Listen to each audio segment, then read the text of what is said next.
Yes, it's another Saturday, it's another 10 AM, a couple of minutes late, sorry about that.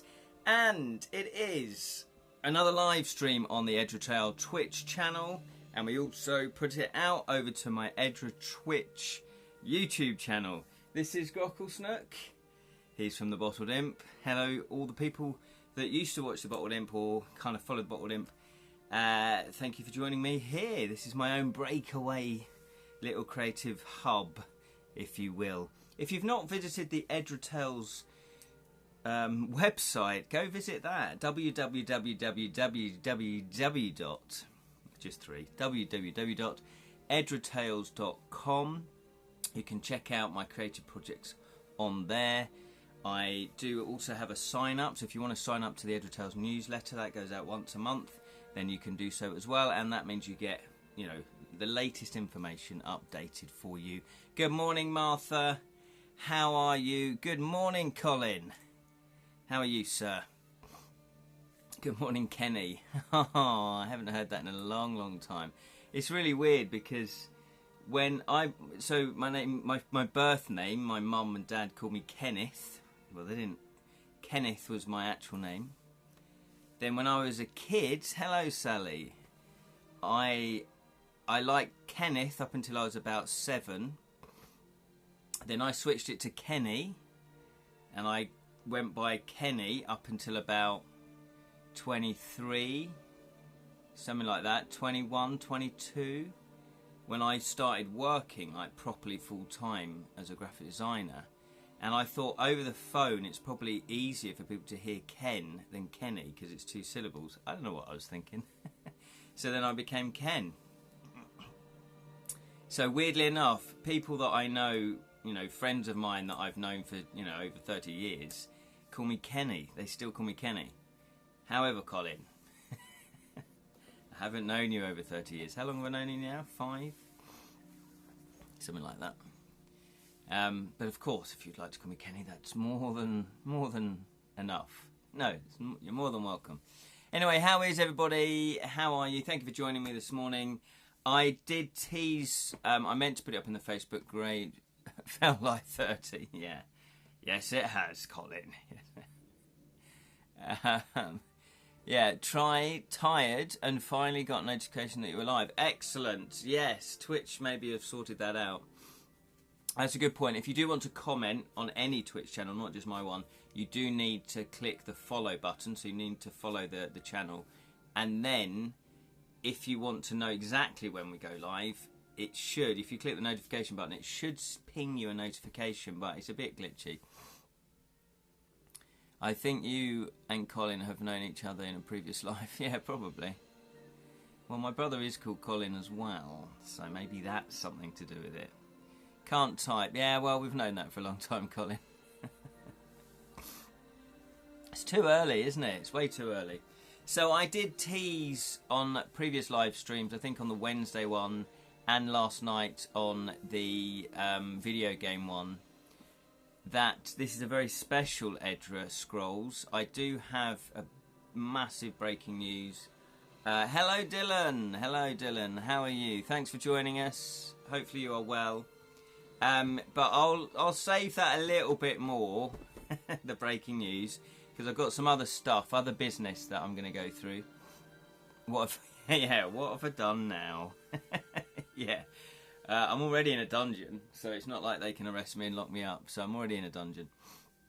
What we'll do then is, yeah, so very exciting news to be announced. I will also do a Druid Wisdom card.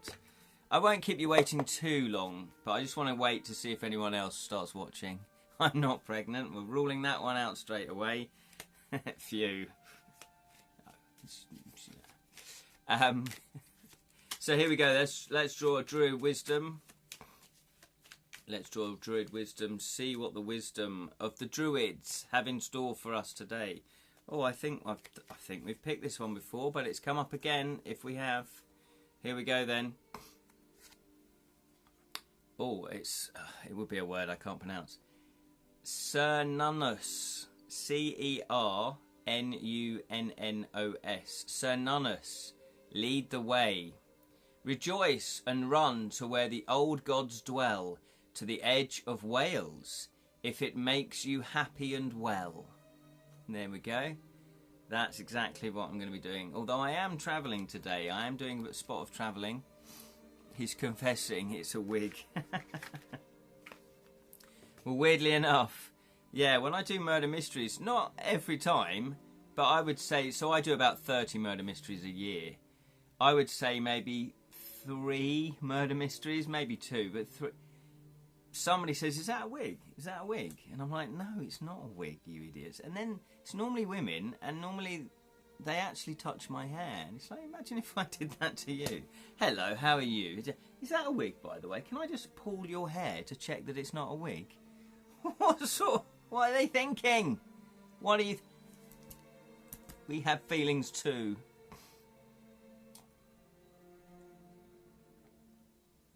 I will be confessing, actually. Good morning, nice syrup. Thank you, John. Yeah. Now you've blown it. Good morning, Jonathan. How are you? It's not a wig, but I am wearing a merkin. I just love that word. It's a great word. I might try and weave it in to my game book. So we have some breaking news. I'm not going to just do it quite yet. I do have a confession to make, so you're partly right, but it's nothing to me think the lady does too much. Well, yeah, people do. Some people think it's a wig because it's, you know, it's looking good. My dad's hair is exactly the same. It's all white now. It's like he does look like Abe Simpson from The Simpsons. Turns out today's event was a European Music and Food Festival, and the Medieval Reality Club hitched an advertising free ride because they're technically also a European themed club. Okay, next Saturday there will be an actual mock mass battle next Saturday. Good morning, Lirin, or good evening, Lirin. Thank you for joining us. It's a shame that it wasn't quite exactly what you wanted, because you wanted to get involved with hitting people with swords. The Terry Wogan of Fantasy World. Top of the morning to you. You could have an inn called the Ferret and Merkin. Oh, that's a good name, isn't it? Oh, I might have to steal that from you, Jonathan. Yes, in the Ferret and Merkin Inn, all was quiet. Then suddenly, the door burst open.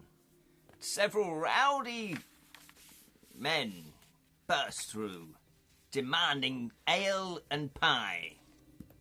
Okay, so I've got a little bit of business before the... I've got a confession to make. So the confession is, we do a live stream, the Firkin and Merkin. Oh, or the Gherkin and the Merkin.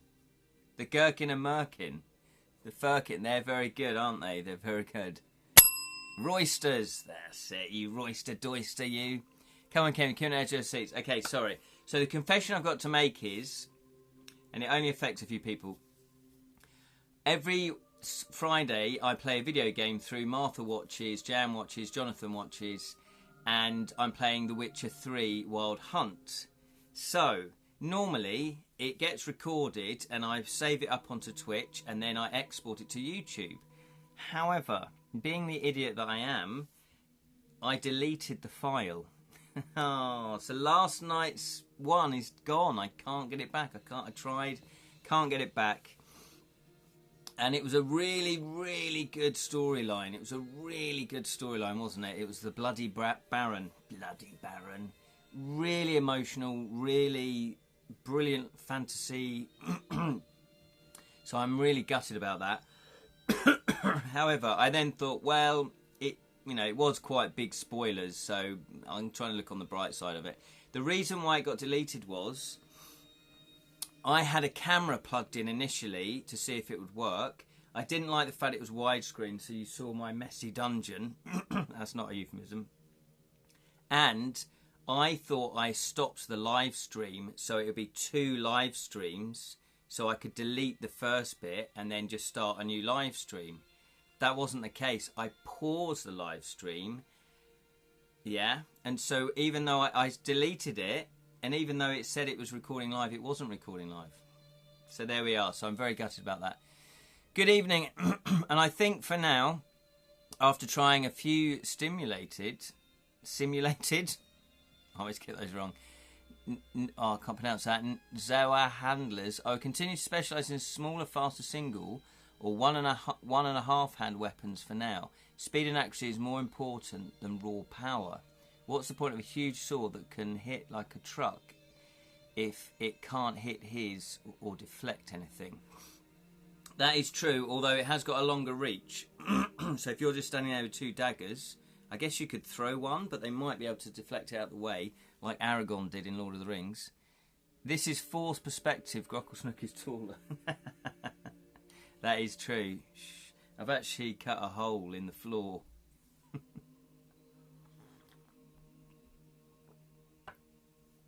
Okay, so the first thing I want to say is, before we get to the breaking news, is I'll give you an update, a very quick update, because I know you want to know the news, about Devilish Dilemmas. Devilish Dilemmas. Oh, let's make sure. Yeah, Devilish Dilemmas. I'm just going to cover that bit up, because that was the address. Devilish Dilemmas, which is a interactive gamebook stage show that my friend Dave and I have developed, and we did a 5th performance of it last Sunday. It went fantastically well. We were in a proper drama studio. So we had the space, we had all our props laid out, so it's the first time we had got all the props there, we'd got all the costumes ready, and it was really, really good fun. Sally was there, it was really good fun. We got audience come up, we had a few, in fact we had Sally's kids there as well, they enjoyed it. One was 12, one's 14, so you know, to entertain that age group. So we feel like we've got a winner here. It's you know, it's a solid interactive game book stage show. It's a lot of fun. We get, you know, audience, you know, come up. We get them shouting out. We get them, you know, fighting this, fighting that. Trying to do riddles, all sorts of different things. Skill games, you know, dexterity games. So it's a lot of fun. So what we're going to be doing now is we're going to be doing another work in progress show, because we just need to make 1 or 2 more changes now, and then we're going to do another work in progress performance, and then if that goes well, which we think it will, then we're going to put it out there. We'll put it out there. We're too late for UK Games this year, but we might do it at a really almost semi-private games convention up in Scarborough that Kedrick Winks is running. It's sold out now. It's very small. It's basically, 20 people. Kedrick and 2 other people just hired out this big sort of Airbnb and then sold the rooms. So we might do it there actually, because it's, again, they should be into it because they're gamers. Okay, so that is the update for that. So, you know, it's good that it's gone well. Let me do the breaking news then. Let me do the breaking news, because no one's commented about that. No one's interested in that. Yeah, but we are eventually hoping to take it to UK Games Expo, maybe Dragon Meet, anywhere that does like a live game theme play or, you know, stage show. Okay, so drum roll please. Well, I enjoyed it as an adventure. Oh yeah, of course, sorry. And thank you so much, Sally, for being the adventurer. Yeah, Sally came up on stage and was like, you know, she was, yeah, you're catching it off Colin now, aren't you? Yes, exactly. So you know, and also we had half the audience that weren't into fantasy per se, or weren't into game books per se, and we had a couple of people that were, and they both enjoyed it equally. I'm pretty sure, you know, the gamers got a little bit more out of it, but, you know, what's that? Yeah, drum roll. There it is. Colin's got the drum roll going. So the breaking news is, okay, I'm very, very, very proud to present and to show you, it's the first time this has ever gone anywhere public, I think, certainly from me anyway. Kedrick Winks and myself have got a game published. Okay, we got a game deal, and 2 publishers are publishing. They're teaming up together to publish it, and it's called, and I've got the prototype right here. Here we go then, I'm going to reveal. Awesome, thank you Dylan. Here it is. It's the crooked crown. This is the actual prototype. Well, no, this is the digital prototype. Look at that. Woo! Exactly. So, congratulations. Thank you very much. Thank you very much, everybody. I know I've been boring you to death for the last, I don't know, however many years about my creative projects. It's being published by Cheatwell Games and Outset Games. And they've been fantastic. I can't praise them enough, you know, in terms of dealing with us and dealing with, you know, the production of it and the development of it. So, thank you very much, Jonathan. Thank you, Martha. Yeah, thank you, everybody. Yeah, when's it out? That's a very good point. Well, this is the reason hard work pays off. Yeah, it does. I guess it doesn't always, but in this case it does. I mean, it does go to show that you can achieve something if you do just spend a ridiculous amount of hours like Kedrick and I do on games. So this is out we're launching it at the UK Games Expo this year.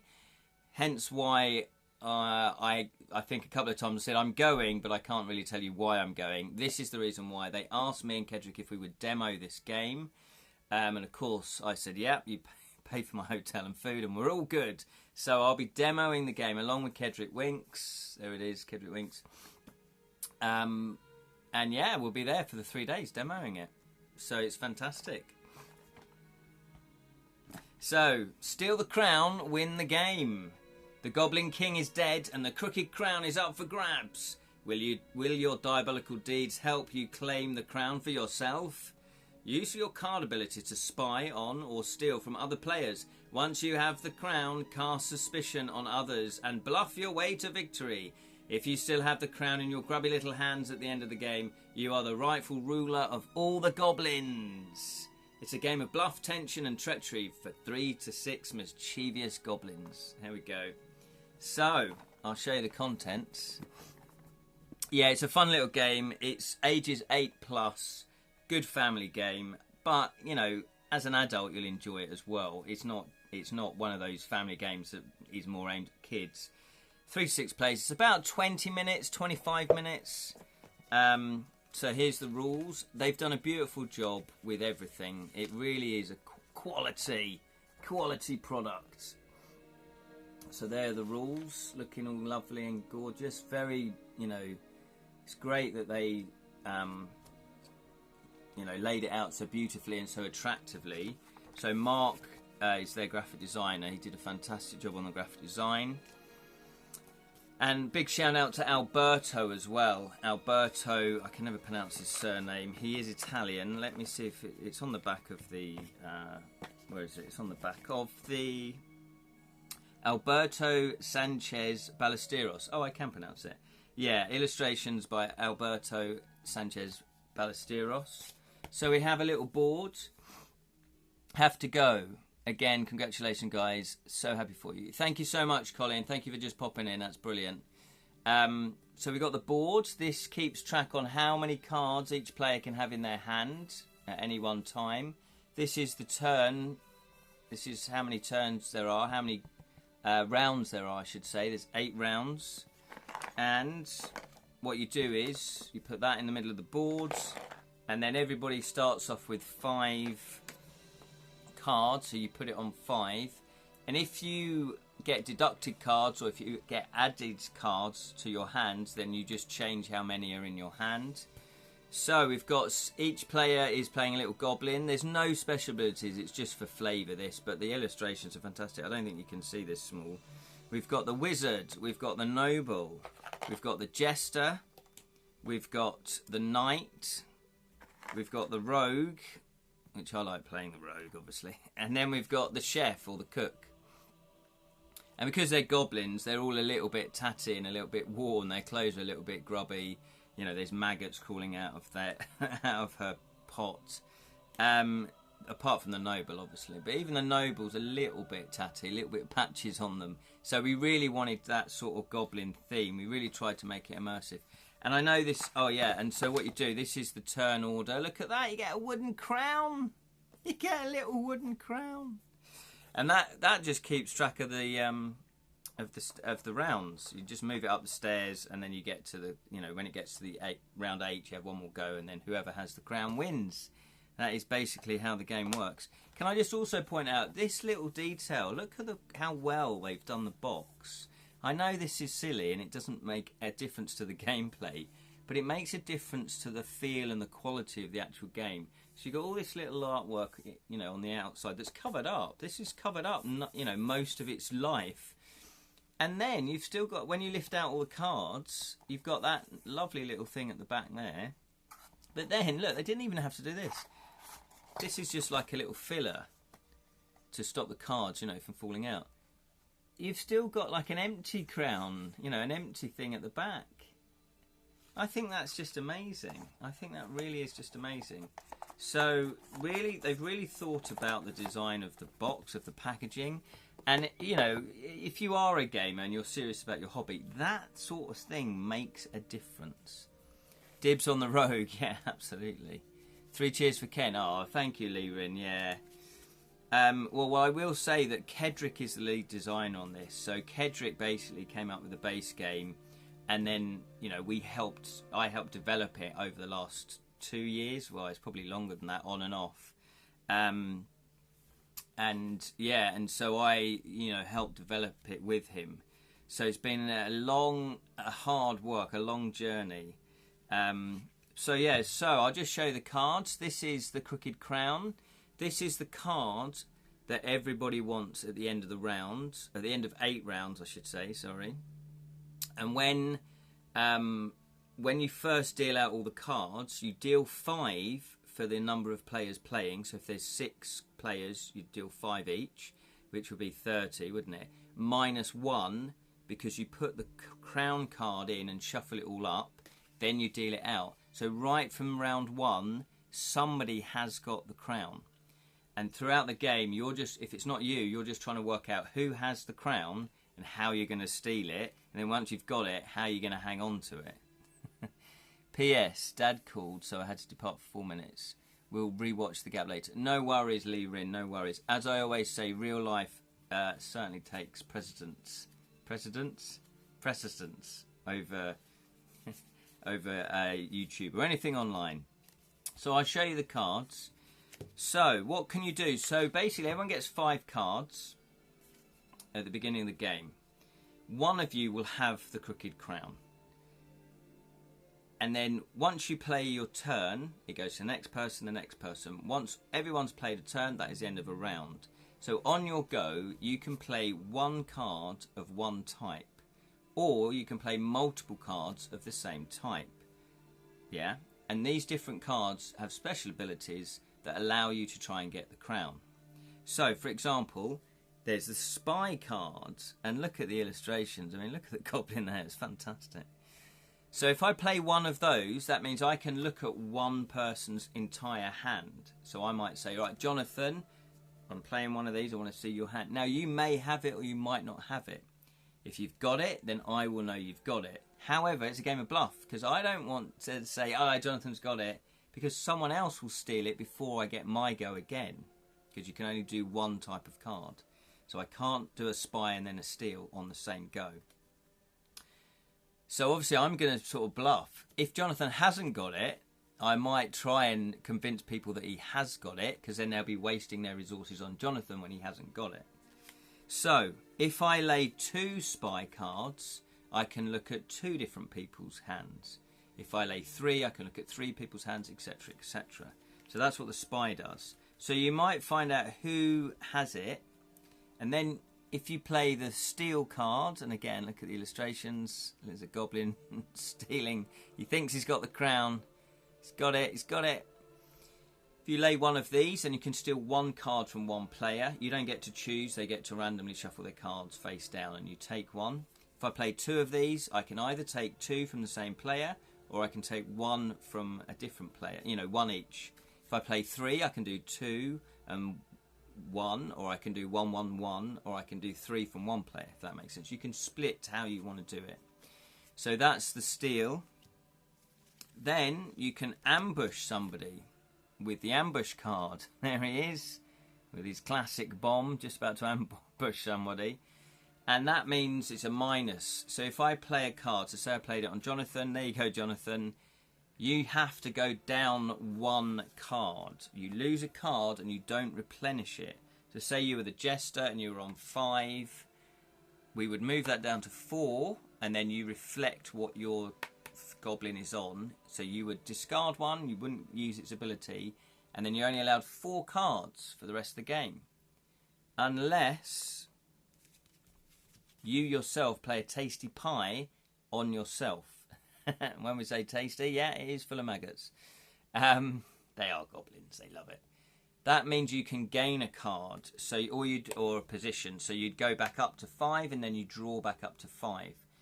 If someone was to play, you know, again, multiple cards of ambush, you could ambush somebody if you had enough. 1, 2, 3, down to 2. That's the lowest anyone can have. You can't get them down to 1. And equally, if you have a tasty pie, you can replenish yourself, and you can go up to 7. Now, if you've got the Crooked Crown, you obviously want 7 cards because you hide the Crooked Crown in amongst all your cards. If you've only got 2, then you're really vulnerable, because somebody might have 2 steal and then just steal both of your cards, and there's nothing you can do about it. So the strategy is quite complicated. It kind of is and it kind of isn't. It's easy, but it's very strategic. And then the last card is, and these are possibly my favourite cards, these are the wild cards. And there he is, Goblin in Disguise. And they mimic any other ability of a card. It's wild. So just like in a pack of cards, you know, you might use this as a 6 or whatever it is. This can be any other card, and you can play it in conjunction. So you could go, right, I'm playing 2 steal, or you say I'm playing 2 ambush, or whatever. Or you can play it on its own, and you can play multiple of these on their own. There's only 4 of these in the deck, because they are the most powerful card, really. I need that game in my life. Oh. Well, it is being released. We're launching it in June. So the first weekend in June at the UK Games Expo. And then it should be available to buy from then on. It should be going up on their website in June.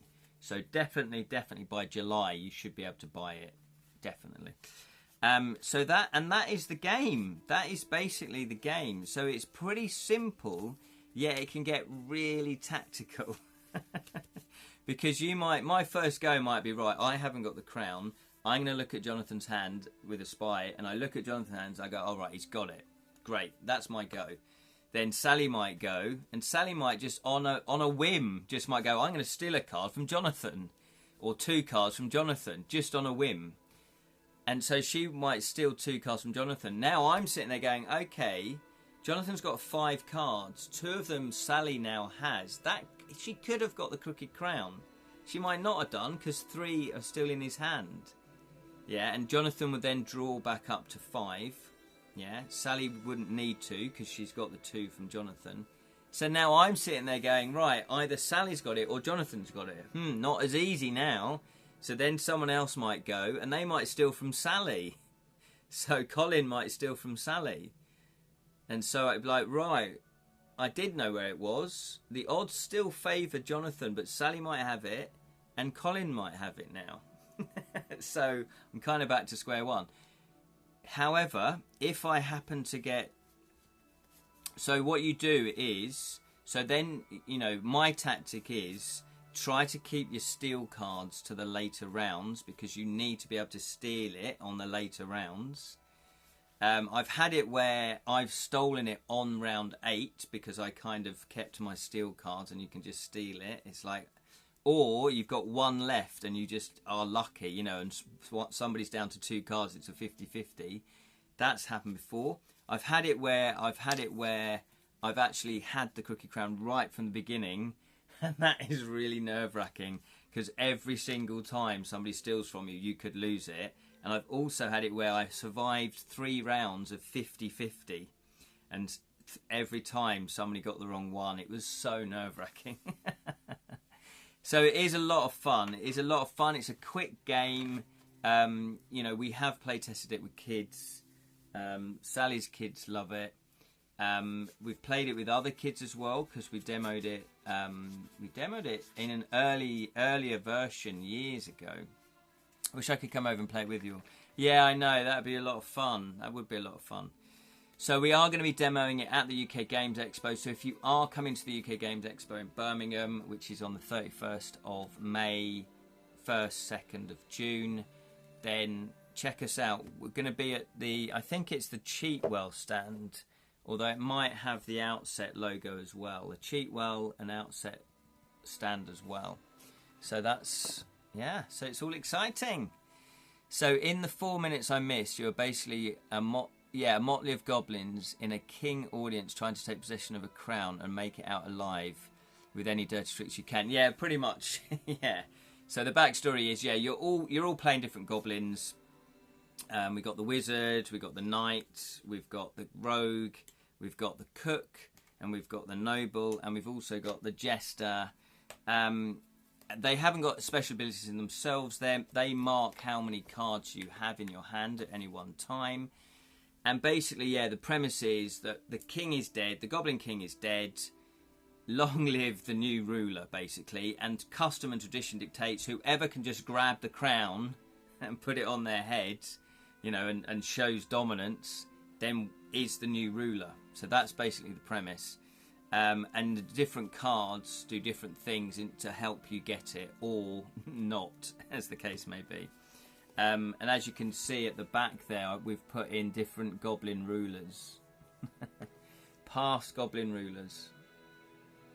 Yeah, in all their glory. So there we are. So we're really, really happy with it. I mean, the artwork is just beautiful. And it's been a really enjoyable experience. It's been hard developing it, but it's been an enjoyable experience.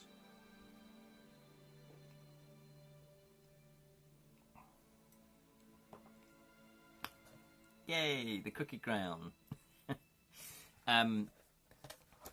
Because, you know, we were like,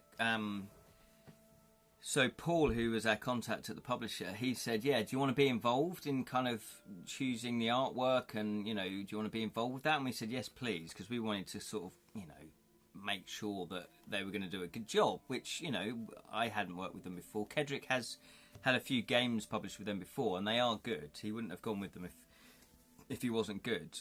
A very Warhammer orc survival of the biggest, cunnest way of, exactly, raising hierarchy.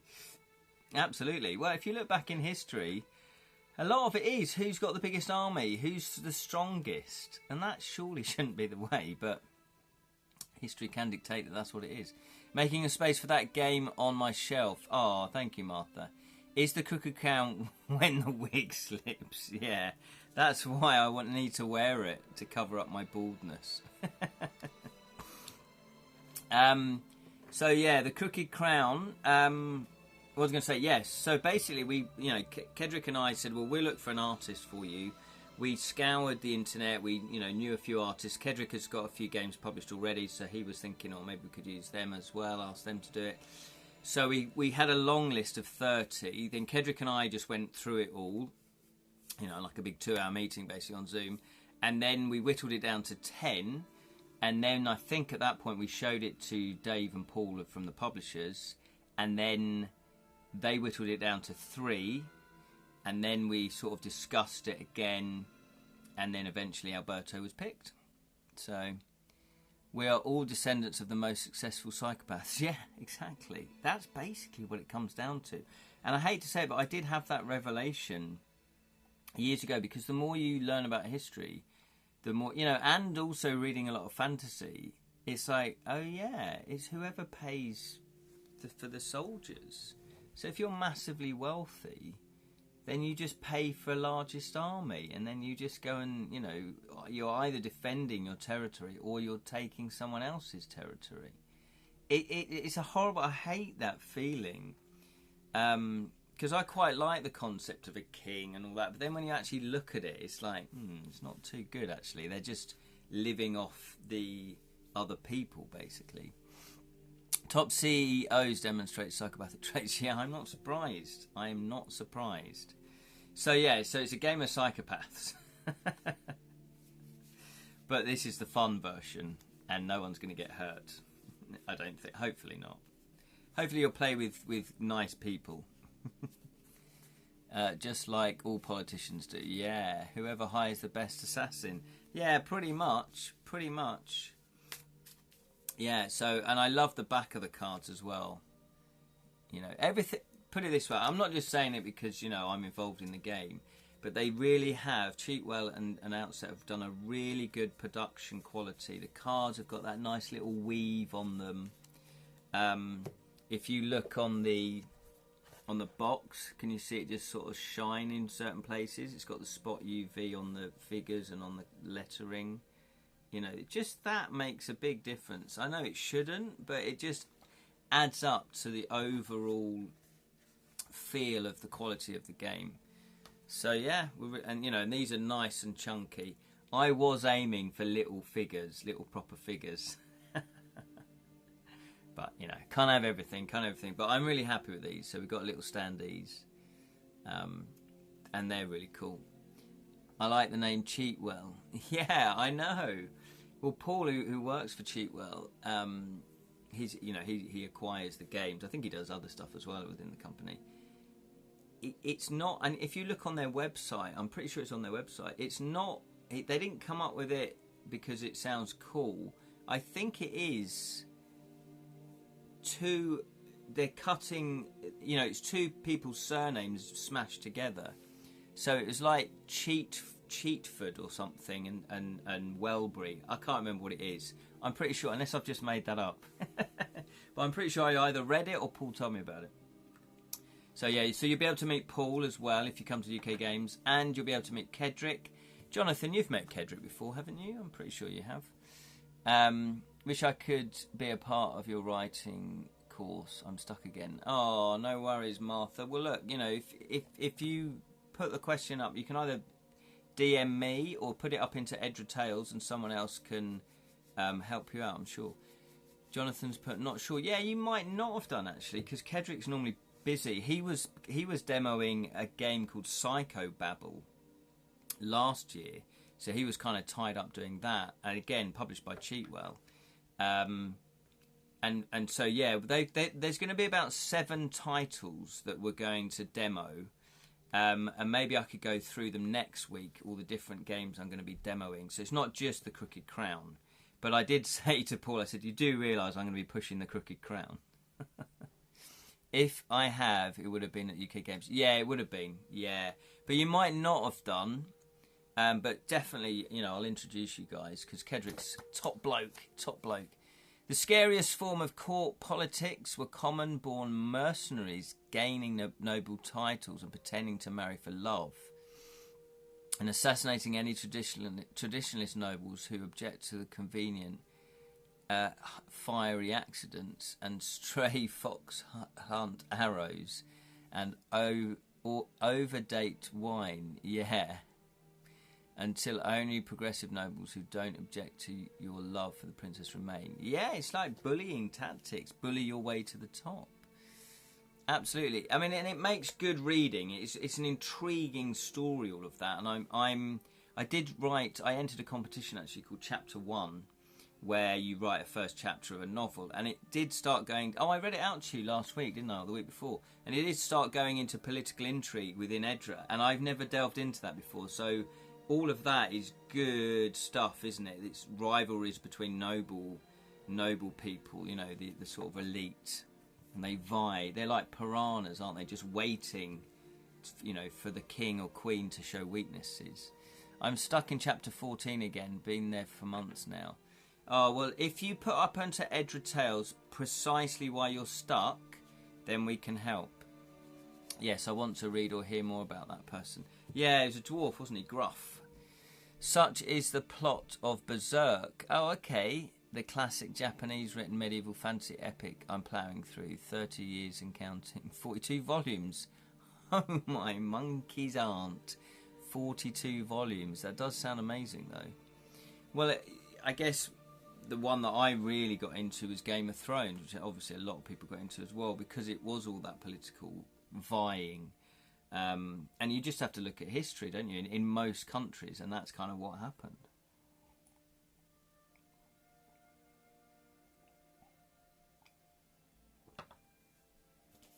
So there we go. So that is the Crooked Crown. I'm really, really looking forward to demoing it, because it's such a good game. Every time we play tested it, everybody's loved it. And I'm not just saying that, they genuinely love it. Once you are the king, your ginger-haired son starts slagging you off on the media. Yeah, there you go, you see. But it takes a special kind of heartless, to marry a kind girl for her dad's army while feeling nothing for her. Yeah, no, absolutely. It is. It's, as Jonathan said, it's psychopaths. It's people that don't really feel emotions, because how can you do that to somebody? How can you live with yourself, knowing that you're doing it for all the wrong reasons? So there we are. So I'm really looking forward to sharing the game. I believe, and don't hold me to this, but I believe they're going to price point it at £15. I might be wrong about that. It might change. It might be £20, but 15. If it's £15, I think you've got a really, really solid game for £15. I mean, seriously, you can't go wrong. For £20, I would pay £20 as a gamer. If someone said, "Yeah, it's £20, please," I go, "Yeah, that's fine." I wouldn't have a problem with that. 25. I would still buy it if I played it and it got good reviews. 25, you do maybe expect a bit more in the box. Certainly 30, that's way off the mark.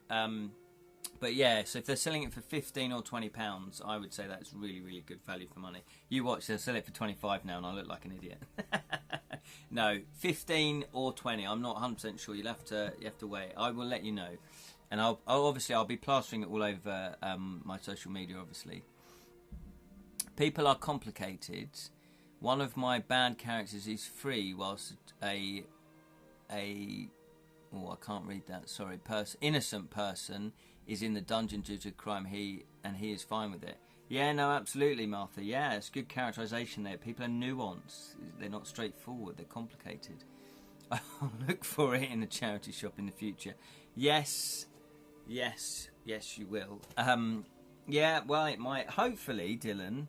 In all seriousness, hopefully the game will, be big enough to, and commercially successful enough for people to then eventually throw it away give it away to charity.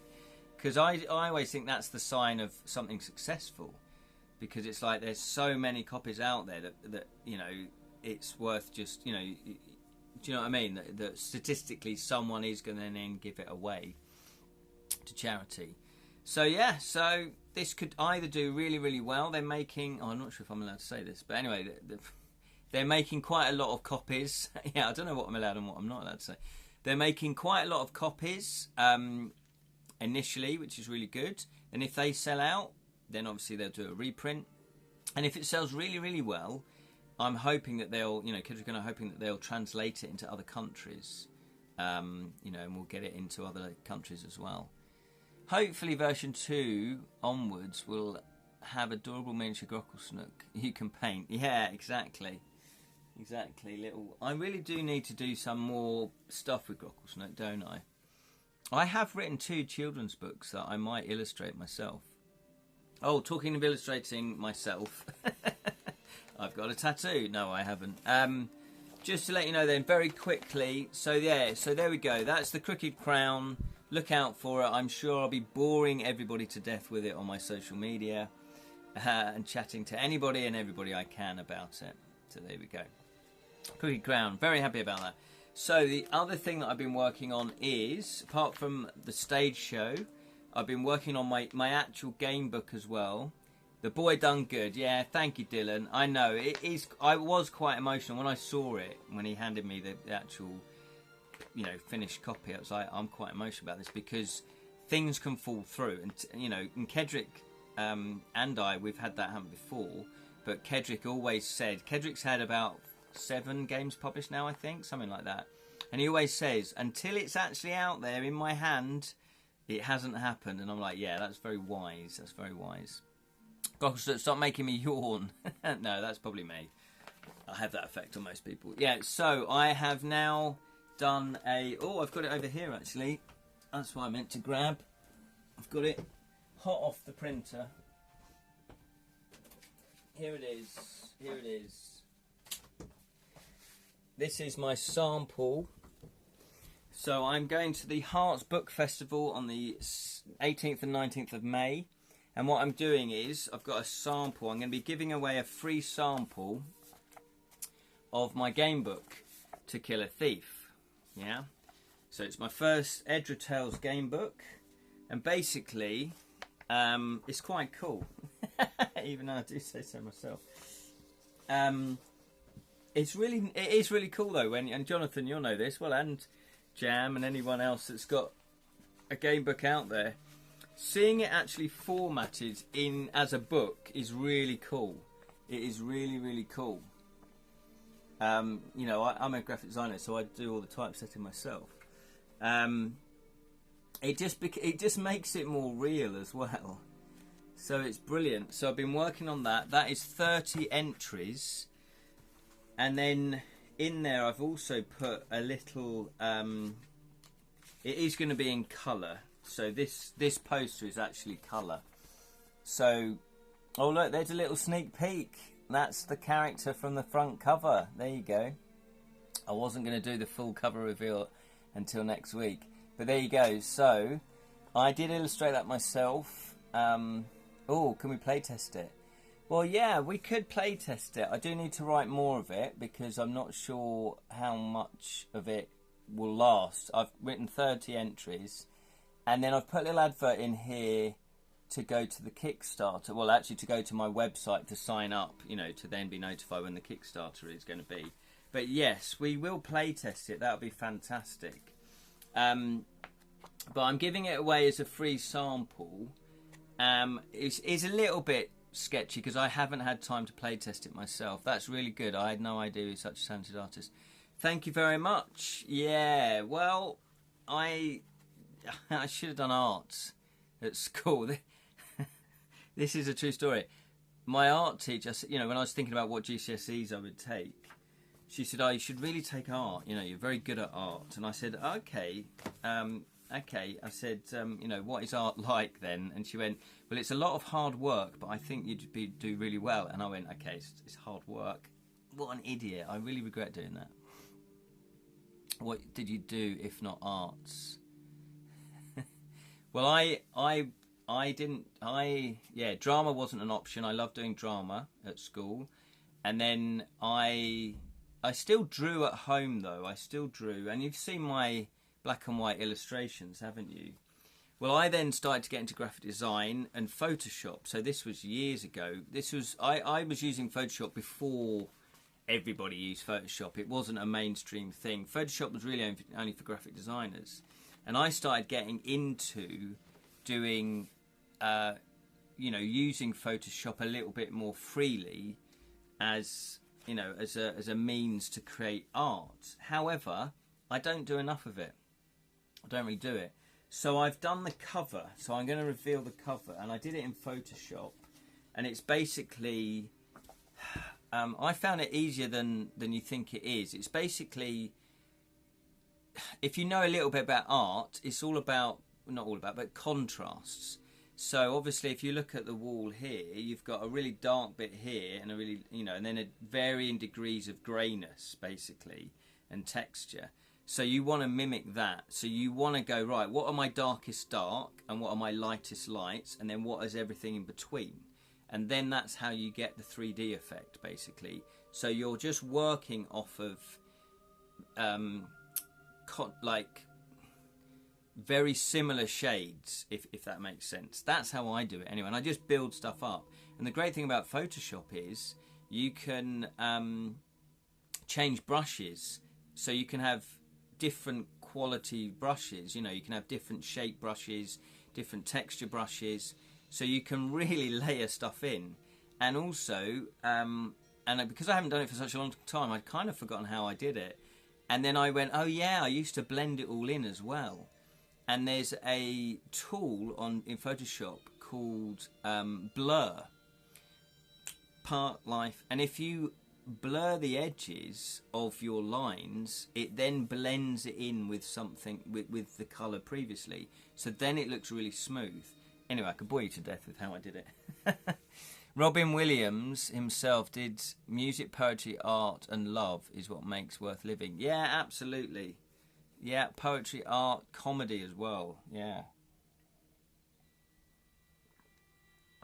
Oh, I see. Jonathan, I've just gone into a big ramble. Jonathan's there laughing his little armpits off because he's probably done a quote from Shakespeare versus Cthulhu, haven't you? Or Shakespeare, anyway. Isn't it? What did you do if not art? Is that a Shakespeare quote? Are you shamelessly edging in? That reminds me, Jonathan, I have backed Shakespeare versus Cthulhu. I did get the physical copy, the reward level at £20, so thank you very much for that. That's fantastic. If you haven't yet backed Shakespeare vs Cthulhu, What Dreams May Come, go to Jonathan Green's Kickstarter campaign. It's happening right now. You can join in the fun. It is going to happen because it's funded. I think you've almost got your first stretch goal, I think, of £12,000, which is fantastic. So yeah, so go check out Jonathan's Kickstarter. I know he backed it due to getting an email about it. Yes, I did. I did get an email about it, did I? Yeah. So there we go. So there we are. So I'm going to be giving away a free sample. Yeah, we won't have time to play through this before, but I'm going to... oh yeah, Sally, if you're still listening, would you mind proofreading this for me? Thank you very much. Obviously, the usual fee will be awarded to you. Basically, muffins. No, Maltesers. What else was going to do? I'm just doing that now, just to show you. Look, it's a real book, almost. So what I'm going to do is, I have done the cover. That's what I was going to say. I have done the cover, so I'll reveal the cover next week. Oh, I see. I got an email. Edra Tales has backed Shakespeare vs Cthulhu. Oh, did you? Oh, okay. I see. Sorry, I was a bit confused by that. Okay. That's really interesting. I didn't know it sort of did all that sort of stuff. I guess it's like people you know have backed this, have backed that. Yeah, that's cool. So the other thing that I'm going to be doing, so that's a free sample that I'm giving away at my the book festival, and I will be launching Of Magic and Monkeys. So I've got too many projects on the go, as you can imagine. This was a project I couldn't really talk about that took up an immense amount of time, but I couldn't really talk about it. So I'm slowly whittling down my projects. They're finishing, they're coming to conclusion, so that's a good thing. So I'm gearing up for this. I also want to do a sample of my novel, Grimace Iron Blood novel, and a sample of my poetry version of the Grimace book as well. You are more than welcome, Jonathan. You're more than welcome. Thank you. We look forward to playing it live when you write it in about 3 years' time. Cheeky. I need a copy. I want to hug Iron Paw and Kin. Yeah, absolutely. So that is going to be launched on the 18th and 19th of May, and then I'm going to see where to put it. I really should put it on Amazon, shouldn't I? Because everybody's on Amazon, so I really should do that. So there we go. So, oh yeah, I did order my copies. This is what annoyed me from the printer. I ordered 40 hardbacks to sell over the 2 days, and then sell anywhere else if I don't sell any. And they didn't arrive. They were due to arrive yesterday. They didn't arrive. So I need to contact them to say, okay, can I have a refund? Because they were meant to, I only had a choice of paying next day delivery. And it didn't happen. So, I'm going to have to chase them up. Anyway, the other things I will be doing at the festival is selling the decks, the Story Spark decks as well. So it's all coming together. I can feel like, you know, my projects are finishing. I'm completing projects, and that is very, very satisfying. As somebody that takes on too many projects, I'm slowly but surely finishing the projects, which is, you know, what I need to focus on.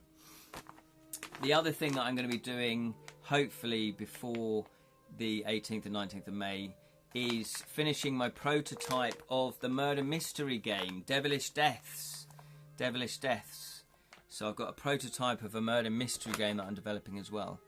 You'll be starting another one before you know it. I know, Jonathan. I know. I'm not fooling anyone, am I? Not fooling anyone. Well, I've got Devilish Deaths to write. I've got To Kill a Thief to write. I've got the stage show, although the hard work is pretty much done on that one, so that's nearly finished. Of Magic and Monkeys is just publicity now, so that's good. What else? My Those People prototype, I need to do a little bit more work on that, but then that's finished. What other projects am I working on? Oh yeah, and then my Grimace Ironblood novel, I need to finish that. And then my verse book, Legends of Grimace Ironblood, I need to finish that as well. So the plan going forward is to finish all the projects this year. Next year, not do as many, but next year kickstart. Can I do 2 Kickstarters in a year? Jonathan, how many do you do in a year? 1, 2? So it'd be good to kickstart a game book. I definitely want to kickstart 1 game book each year. I think that's doable. But also it'd be really cool if I could write more Edra novels as well. So do a novel, then kickstart a game book. So maybe launch a novel in May, then kickstart a novel in May and kickstart a game book in May. Or just launch the book onto Amazon, like most people do, and then kickstart the game book.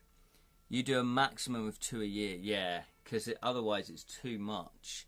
Considering I've got other stuff going on as well, you know, I work part-time, which is why I'm doing all of this, so I can get rid of that part-time job to then just concentrate on my creativity and my mediumship. I do need to start building up my mediumship as well.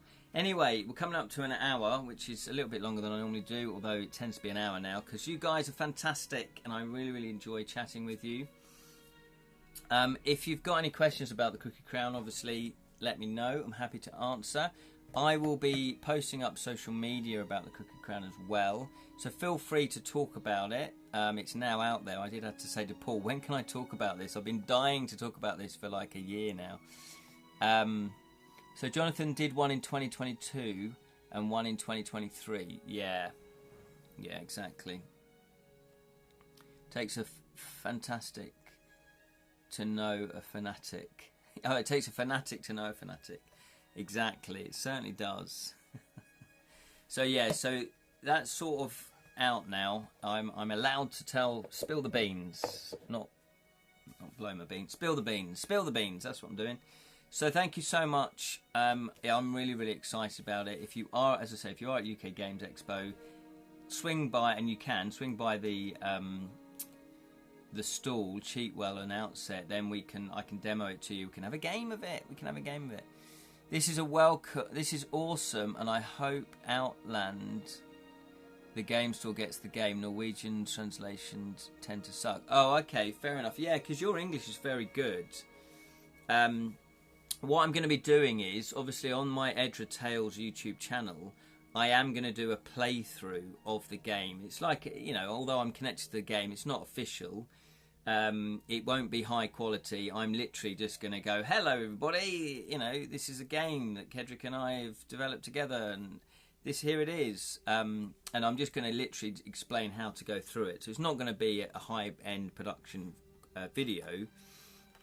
But I guess we do need to send it out to reviewers. We do need to get people reviewing it as well. So that's another, maybe on UK Games I can go around and ask people to review it. I don't know. I need to talk to Paul, because, you know, what happens now? Do they build up publicity about it? who knows? Anyway, hopefully they'll enter it to a few awards as well. Who knows? That's me just dreaming big. You got to dream big. You got to reach for the stars, because you may touch the top of your roof, top of your house. I'm willing to add more midnights for live playtests. Yeah. Oh, that'd be fantastic. Yeah.